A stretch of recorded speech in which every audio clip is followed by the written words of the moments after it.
রাসূল বলেছেন খায়রুকুম মান তাআল্লামাল কুরআনা ওয়া আল্লামা।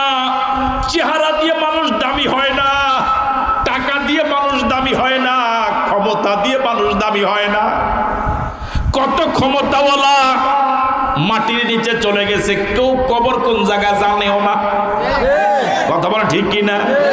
কত ক্ষমতাওয়ালা কত টাকাওয়ালা মাটির নিচে চলে গেছে, কেউ জানেও না। রাসূল বলেছেন মানুষ দামি হয় কি দিয়ে? আপনার কাছে আপনার মসজিদের মুয়াজ্জিনের কোনো দাম নাই, আপনার কাছে আপনার মাদ্রাসার নুরানি মাদ্রাসার শিক্ষকের মক্তবের শিক্ষকের কোনো দাম নাই। কালো মানুষ, গরিব মানুষ, খেটে খাওয়া মানুষ, ৩,০০০ টাকা বেতন, ৫,০০০ টাকা বেতন, আপনার কাছে তার কোনো দাম নাই।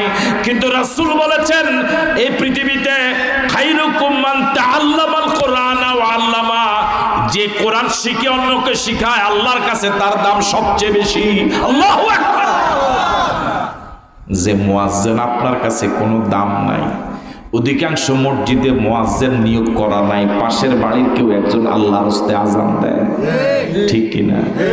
হাশরের ময়দানে রাসূল বলেছেন মুয়াজ্জিনদের মাথা হবে সবার থেকে উঁচা। কোটি কোটি মানুষ, আদম থেকে শুরু করে কিয়ামত পর্যন্ত কত হাজার কোটি কোটি মানুষ, এই সব মানুষের মাঝে যাদের মাথা হবে উঁচা লম্বা, ওরাই হলো পৃথিবীর মুয়াজ্জিন। আল্লাহু আকবার। তাহলে কোরআন শরীফ যে পড়ে সে সবচেয়ে দামি মানুষ, ঠিক না?